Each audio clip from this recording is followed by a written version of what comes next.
ہمیں ہمیشہ بتایا تھا کہ قبر کے 3 سوال ہیں، قبر کے 3 سوال ہیں، ہم مانتے تھے قبر کے 3 سوال، جبکہ میں نے بنیادی طور پہ حدیث میں میں امام حنبل کی حدیث کو اور داؤد کے اندر آپ کو دونوں حوالے دے سکتے ہو، اس میں چوتھے سوال کا بھی ذکر ہے.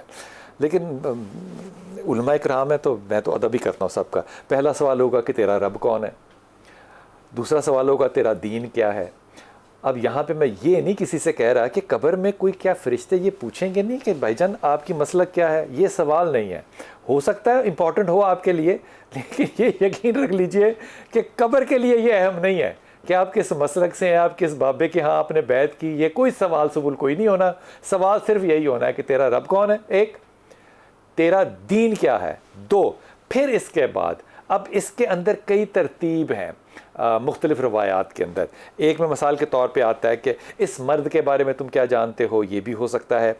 ترمذی میں آتا ہے کہ اس شخص کے بارے میں، یا تیرا نبی کون ہے، یا پھر یہ بھی آتا ہے کہ آپ سے پوچھا جائے گا کہ یہ صاحب کون ہیں. اب میں اس پہ اماں عائشہ کو راوی کر رہا ہوں، میں یہ اپنی رائے نہیں دے رہا.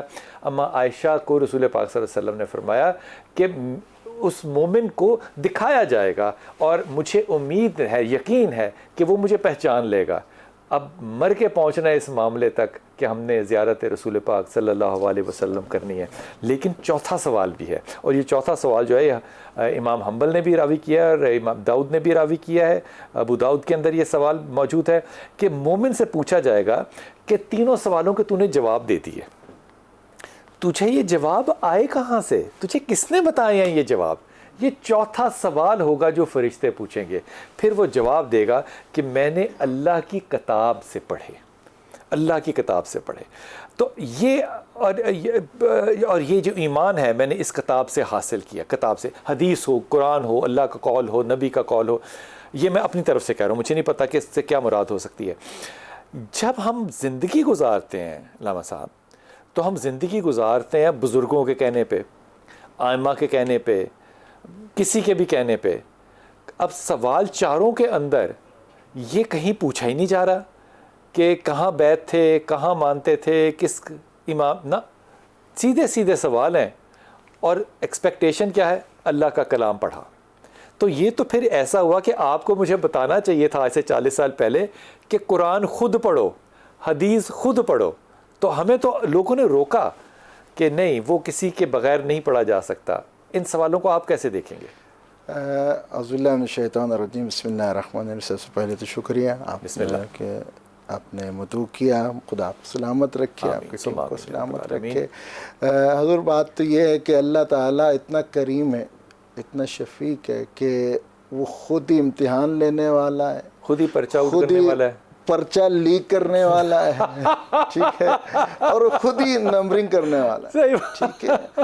وہ تو اتنا کریم ہے کہ اس نے کہا کہ دیکھو میں تمہیں پیدا کر رہا ہوں نا، ایسے نہیں چھوڑ رہا ہوں. ہادی بھیجے ہیں میں نے، آدم سے لے کے خاتم تک، خاتم سے لے کے آئمہ، اور باقی میری تعلیمات قیامت تک جاری ساری، اور کچھ نہ. تو رسول خدا نے کہا کہ چھوڑ دو باقی ساری چیزیں، اللہ کی کتاب جو وہ ہے نا تمہارے پاس، ہر چیز اس کے اندر ہے. اللہ کہتا ہے میں نے خشک و تر اس میں رکھ دیا، لے لو، لے لو، ٹھیک ہے. ہاں تمہاری عقل نہیں کام کرتی نا تو کسی سے پوچھ لو.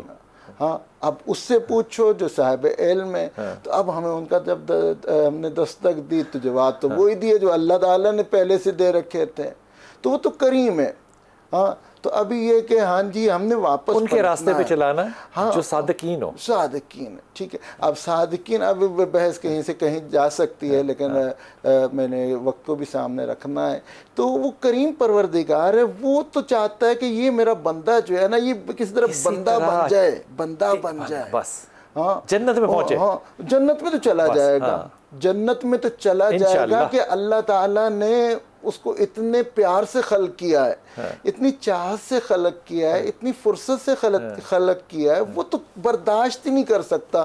ہمیں دعائے کمیل کے اندر جو مولا امیر المومنین دعائے خضر ہے، مولا امیر المومنین علی ابن ابی طالب کے الفاظ کہ اللہ تو کیسے دیکھے گا کہ تو نے جس کو پیدا کیا ہے وہ جہنم کی آگ کے اندر جل رہا ہے اور چیخ مار رہا ہے، تو کیسے سنے گا. ہاں وہ کریم ہے، کیا التجا ہے، کیا بات ہے. ہاں وہ تو بخش دے گا، آخر بخش دے گا. ہم نے تو اللہ کو ظالم جابر اور مشکل اتنا ڈرا دیا ہے، ہم نے خوفناک بنا دیا ہے. درست اللہ سے صرف محبت کا رشتہ طاری ہو سکتا ہے ہی محبت، اللہ ہے ہی محبت.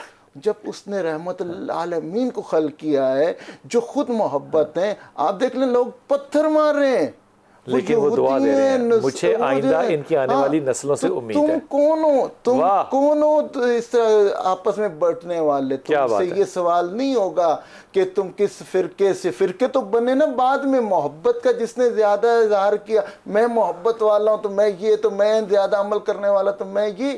ہاں، سوال یہ نہیں ہوگا.